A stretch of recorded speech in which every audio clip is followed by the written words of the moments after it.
हरे कृष्णा। चिन्तामणि समाह्योष अथवापि निधिस्मृता कल्पपादपमोक्षाव सर्ववेदोपमाधवा। हरे कृष्ण भक्तों, आप सभी को एकादशी की हार्दिक शुभकामनाएं। इस बार आश्विन मास कृष्ण पक्ष की इंदिरा एकादशी है 28 सितंबर 2024 को शनिवार के दिन। ब्रह्म मुहूर्त का समय रहेगा सुबह 4:42 पर। इसके साथ ही सूर्य उदय होगा सुबह 6:18 पर। इस व्रत का हम पारण करेंगे। व्रत के अगले दिन 29 सितंबर 2024 रविवार के दिन सुबह 6:19 से 10:17 तक। आइए इस पावन व्रत के अवसर पर हम श्रवण करते हैं इंदिरा एकादशी की कथा का महात्म्य। युधिष्ठिर महाराज ने पूछा, मधुसूदन, कृपा करके मुझे बताइए कि आश्विन के कृष्ण पक्ष में कौन सी एकादशी होती है। भगवान श्री कृष्ण बोले, राजन, आश्विन कृष्ण पक्ष में इंदिरा नाम की एकादशी होती है। उसके व्रत के प्रभाव से बड़े बड़े पापों का नाश हो जाता है। नीच योनि में पड़े हुए पितरों को भी यह एकादशी सद्गति देने वाली है। राजन, पूर्व काल की बात है। सतयुग में इंद्रसेन नाम से विख्यात राजकुमार थे, जो कुछ समय पश्चात माहिष्मतिपुर राज्य का धर्म पूर्वक शासन करने लगे। उनका यश सब ओर फैल चुका था। राजा इंद्रसेन भगवान विष्णु की भक्ति में तत्पर हो गोविंद के मोक्षदायक नामों का जप करते हुए समय व्यतीत करते थे और विधि पूर्वक अध्यात्म तत्व के चिंतन में संलग्न रहते थे। एक दिन राजा राजसभा में सुखपूर्वक बैठे हुए थे। इतने में ही देवर्षि नारद आकाश से उतरकर वहां आ पहुंचे। उन्हें देख राजा हाथ जोड़कर खड़े हो गए और विधि पूर्वक पूजन करके उन्हें आसन पर बैठाया। इसके बाद वे इस प्रकार बोले, मुनि श्रेष्ठ, आपकी कृपा से मैं सर्वथा कुशल हूँ। आज आपके दर्शन से मेरी संपूर्ण यज्ञ क्रियाएं सफल हो गई। देवर्षि, अपने आगमन का कारण बताकर मुझ पर कृपा करें। नारद जी ने कहा, राजन सुनो, मेरी बात तुम्हें आश्चर्य में डालने वाली है।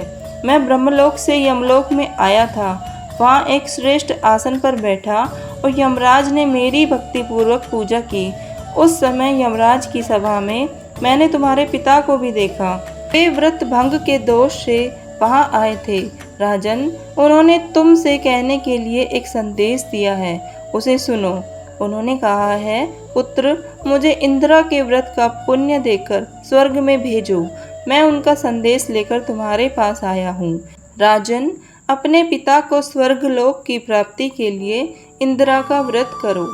राजा ने पूछा, भगवान, कृपा करके इंदिरा का व्रत बताइए। किस पक्ष में, किस तिथि को और किस विधि से उसका व्रत किया जाए। नारद जी ने कहा, राजेंद्र सुनो, मैं तुम्हें इस व्रत की शुभ कारक विधि बतलाता हूँ। आश्विन मास के कृष्ण पक्ष में दशमी के उत्तम दिन को श्रद्धा युक्त चित्त से प्रातःकाल स्नान करें। फिर मध्याह्न काल में स्नान करके एकाग्रचित होकर एक समय भोजन करें और रात्रि में भूमि पर सोएं। रात्रि के अंत में निर्मल प्रभात होने पर एकादशी के दिन दातुन करके मुंह धोएं। इस प्रकार नियम करके मध्याह्न काल में पितरों की प्रसन्नता के लिए शालिग्राम शिला के सम्मुख विधि पूर्वक श्राद्ध करें तथा दक्षिणा से ब्राह्मणों का सत्कार करके उन्हें भोजन कराएं। पितरों को दिए हुए अन्न में पिंड को सूंघकर विद्वान पुरुष गाय को खिला दे। फिर धूप और गंध आदि से भगवान ऋषिकेश का पूजन करके रात्रि में उनके समीप जागरण करें। तत्पश्चात सवेरा होने पर द्वादशी के दिन पुनः भक्ति पूर्वक श्री हरि की पूजा करें। उसके बाद ब्राह्मणों को भोजन कराकर भाई बंधु नाती और पुत्र आदि के साथ स्वयं मौन होकर भोजन करें।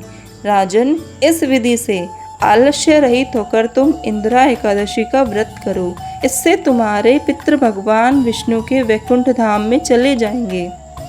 भगवान श्री कृष्ण कहते हैं, राजन, राजा इंद्रसेन से ऐसा कहकर देवर्षि नारद अंतर्धान हो गए।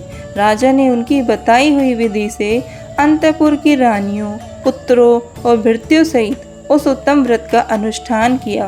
कुंती नंदन व्रत पूर्ण होने पर आकाश से फूलों की वर्षा होने लगी। इंद्रसेन के पिता गरुड़ पर आरूढ़ होकर श्री विष्णु धाम चले गए और राजर्षि इंद्रसेन भी अकंटक राज्य का उपभोग करके अपने पुत्र को राज्यभार सौंपकर स्वयं स्वर्गलोक चले गए। इस प्रकार मैंने तुम्हें इंदिरा एकादशी व्रत के महात्म्य का वर्णन किया है। इसको पढ़ने और सुनने से मनुष्य सब पापों से मुक्त हो जाता है। अतः एकादशी के दिन व्रत का फॉर्मूला न भूलें। अधिक से अधिक मात्रा में जाप, अपनी सामर्थ्य के अनुसार दान और शास्त्रों का अध्ययन जैसे भगवद गीता, श्रीमद् भागवतम आदि। हरे कृष्णा।